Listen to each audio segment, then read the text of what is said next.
Hi, I'm Draken and this is the DrakenWerks and we're here for the 39th episode on the Unorthoblocks server. This week we're going to have a look at a dry dock and a ship being built in it, and we're also going to have a look at a few other things that we've done as well. We've built another airship and a little watchtower out in the corner there. But starting off on Tuesday we did a live stream where we built this warehouse here, which isn't a lot to look at, but we also built the blacksmith beside it. It's not a massive amount to build in a single live stream, but it was this sort of blacksmith. It was a bit of a sort of, I built it from the ground up in its design. It's like this round sort of blacksmith, so I thought to make it a little bit different.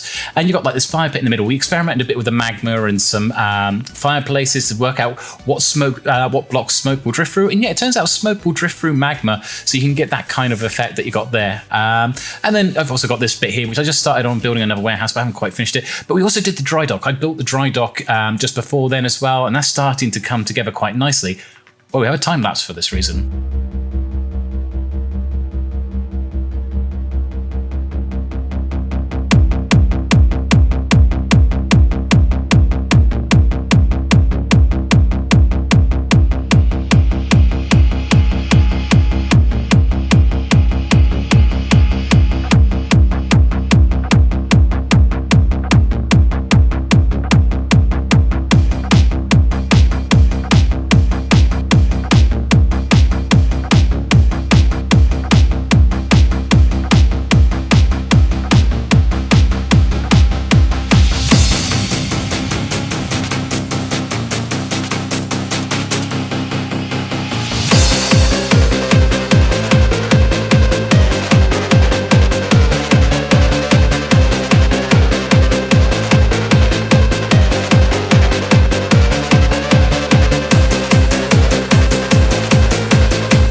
And the other thing I missed out to mention actually just earlier about on the live stream is we also built this crane as well. Got to put the goods at the bottom there, but we had the crane. But as you saw there in the time lapse, we also built this ship here. It's the same sort of class as what we got over the other side of the Drakenspire, this Vanquish class vessel.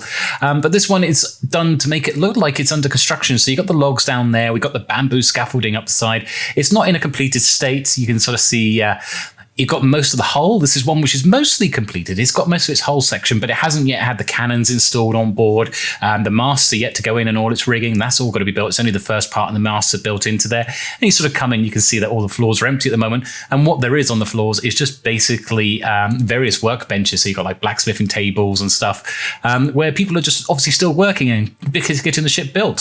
So there's no glass in the back here. That hasn't been installed yet onto the ship. The ship is basically an under construction ship.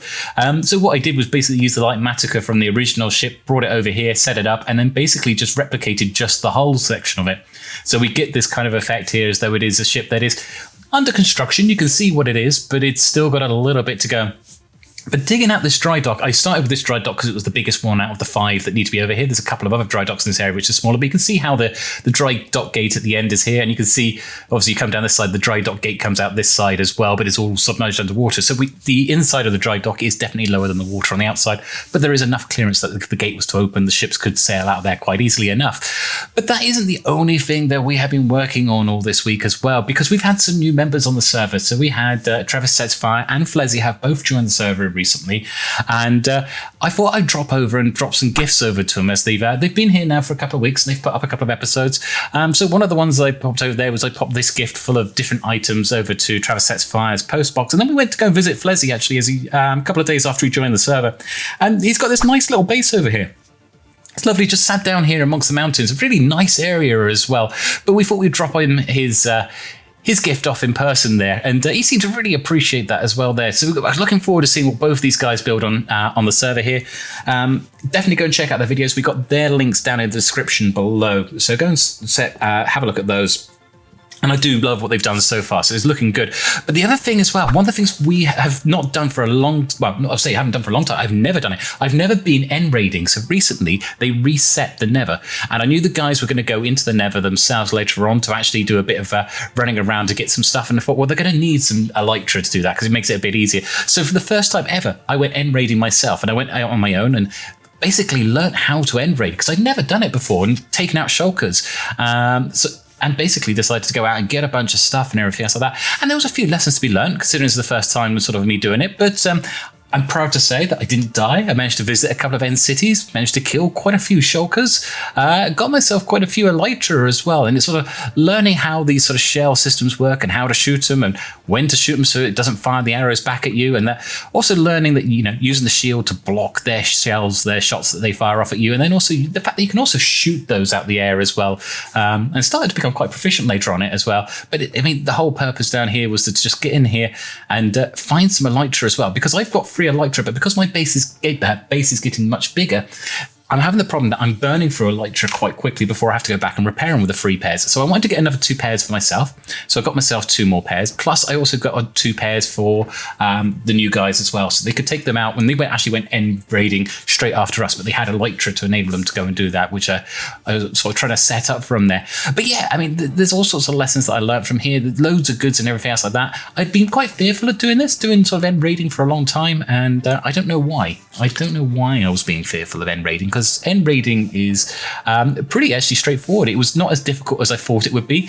Even solo, I know a lot of people tend to go around in teams and everything else and doing it, but even solo, this was pretty easy enough in itself. I imagine it'd be a little bit more difficult if we didn't have elytra and some of the stuff that we got and some of the enchantments we got at this stage. So next time we do this, when we do this into season 2, I'd imagine it might be a bit difficult the first time I go end raiding. We shall see, but at least I've got some idea of what's involved, of how to get around and do what you need to do. But I'm looking forward to doing this again in season 2 and getting some more out here. So that's another one off my tick list, because end raiding wasn't just the only thing that I haven't done. I've also haven't done doing the end dragon. I haven't done the wither. So these 2 more challenges that I'm going to have to try and attempt at some point on the server. I don't know whether I'll do it this season or whether I might do it next season. They've got some stuff set up around here that makes it a little bit easier to actually go around and do all the various different bits and pieces on it.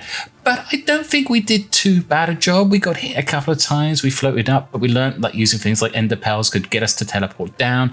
And there was plenty of goods to pick up as well as we're going around here. There's plenty of resources, The gems have changed colour on here. We've got a bit of a bug at the moment on our server where the player heads and the gems and everything else aren't quite displaying as they should be. Hopefully we'll get that fixed for season 2.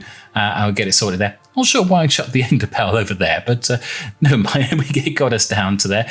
But yeah, it was quite productive. And if we open up the shulkers here, you can see we got ourselves, what's that? That's 108 shulker shells, plus 4 elytra as we wanted, plus a number of banners. So we'll probably pop a couple of those up in the museum as well, and an ender dragon head as well, which is pretty cool.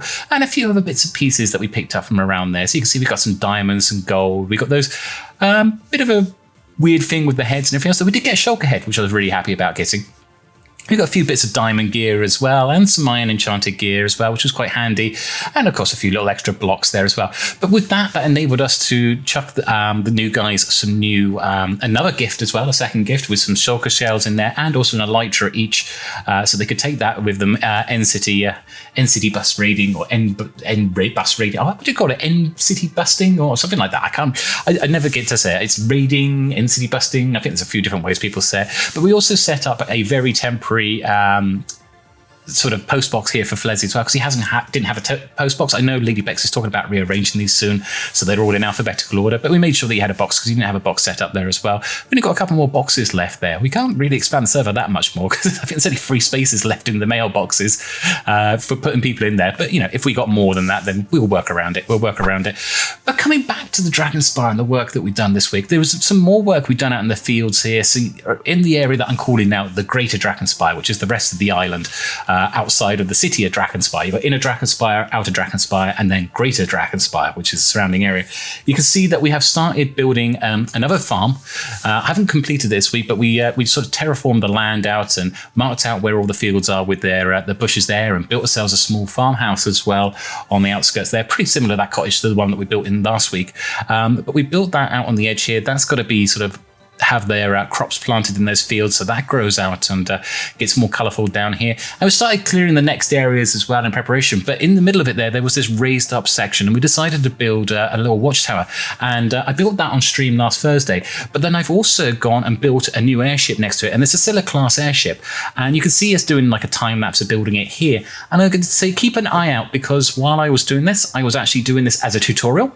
So there will be a tutorial going up soon. I have been talking about it for ages for doing an IRA class airship tutorial. I've already done the Lightwind one, and I've got a recording somewhere of the Explorer class as a tutorial as well. So keep an eye out for those. We will put those up very soon. But the IRA class one, yeah, we managed to get that one done, and we did it as a tutorial there in the background. Very happy the way that one turned out. It looked pretty good. But moving on from that, as you can see, we've got these fields. They're starting to come together there. We've also sort of filled in a little bit more of the terraforming around here. I need to get the maps re-updated down here, but I'm starting to get more of an idea of how the greater Drakenspire might come together. And I think I might have a word with some of the other guys on the server. We've been talking about having some days where we're sort of just going through and working as a team to get some big projects completed and helping each other out on there. And there's something I could actually do with their help on, which is just clearing and setting up the rest of this island ready for the builds and stuff like that. It's getting there. I'm happy with where it's getting to, but there's just so much more to be done. As every time I look at it, I'm sort of thinking, wow, there's so much more, so much more. I'm going to probably need to spend a few evenings doing a lot of clearing and moving trees and everything else like that. But we have this new footpath coming up here, and this is, I like the fact that this footpath branches off from the main road that we had coming out of the city gates. And it's kind of the idea that I wanted on this island, that there will be like a couple of main roads, but there'll be some like little smaller roads that then branch off to different places. So this one comes up here, and we've got like one footpath that comes up to the actual watchtower there with the airship up on it. And then if we come down over onto this one, we've got this footpath, and this is going to lead off then to the farm in the distance there.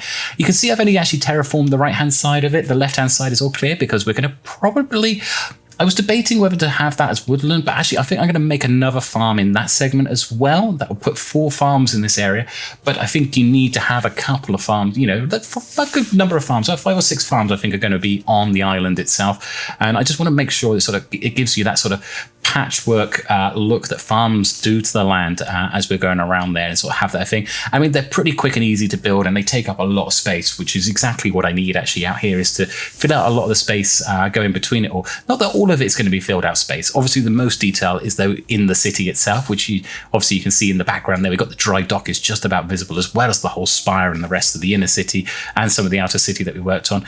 But you can see as we're going around there, there's still a lot to move across. We've got quite a nice view there as well. I got an idea for a village off to the side. But here's something else that happened to us in those week. You see that? I chucked my sword in the lava. It wasn't on purpose. LadyBex got herself stuck and messaged us just as we were getting to the end of doing the tutorial and recording the tutorial. So saying, help, I need some blocks because I've just lost some of my gear and I need you to help. And I came over, instead of chucking the blocks at her, I accidentally chucked my sword down, which then meant I was unarmed. As this magma cube then suddenly appeared out of nowhere and decided to start attacking us, which is like, oh, great. So I was trying to get around to get the blocks to her so she could help out, and ended up dying myself, which was a bit frustrating. And to make it even worse, when we respawned back at Spawn Island as well. We had a bit of a way to leg it back there. But eventually we got our gear back and we enchanted ourselves some new gear. And we sorted LadyBex out with some gear as well. But the reason LadyBex was down here is this is actually from the Drakenspire. She's been working all week building some tunnels for some of the inactive members on the server, building their tunnels from the Nether Hub. And I didn't realize she was doing this until she got stuck and asked for our help. But she's been building a tunnel to the Drakenspire as well that you can fly along. So we already have our rail tunnel that connects up. But she decided to build one of these for us as well that will connect up, and we've got to build the our end of the tunnel there for the hub itself. That's still on the plans. Once I know how far the island's going to go, I'll probably have a couple more Nether portals down that end. But yeah, she built this tunnel, so I really appreciate that. A little bit of sneak peek here because while it's under construction there. So I hope she doesn't mind us sort of showing it off a little bit here. But obviously, this far from complete. She's just got the road in at the moment. She's got some plans on how the design's going to look, and I'm really looking forward to seeing how that's going to turn out. So thank you to LadyBex for that one. But in the meantime, I'm Draken. This has been, once again, on the DrakenWerks. We have been running around here doing what we normally do. It's been a good week. We've got a fair bit done there. So question for you guys, though. You've seen what's out in the lands. You've seen what we're doing, but with the greater Drakenspire, we're building some farms. We've got a watchtower, we've got a windmill, you can see in the background. I've got a plan for a little village and maybe a little lumber thing. But what other things would you expect to see out in greater Drakenspire? So not necessarily what's in the city, but what would be in the outer, more rural parts of the island. Let me know in the comments below what sort of things you think should be built down there, what sort of ideas you would have for in that area there, which would be really, really awesome. But don't forget to check out in the description below. We have all of the members are on the server there. All their channels are linked up, including the new members. So don't forget, we've also also got Flezzy, we've also got Travis Sets Fire, who have recently joined. And don't forget to sign up to our Discord as well for the Unorthoblocks, basically called the Unortho Zone. We've got the link also in the description to go and sign up for that. So go and link up to that. And also we're going to do the usual YouTube outro there. If you have enjoyed this video, don't forget to like it. Don't forget to subscribe if you haven't subscribed already. And don't forget to hit that notification bell so you know whenever we're actually putting things up on YouTube, which we put a lot up. We've been getting more and more regular. We've been putting some shorts up recently, a lot of shorts up recently, actually on a daily basis, going back over our old records and putting those up. So have a look out for those. I have a second channel as well where I've been playing a lot of Satisfactory and other games on there, so go and check that out. And also don't forget to go and check out, we also do a lot of streaming on Twitch, so we do that twice a week on a Tuesday and Thursday. Moved it to a new time of 9 PM GMT, so catch us there. But I've been Draken, this is the DrakenWerks, and we'll catch you all again soon. Take it easy, bye.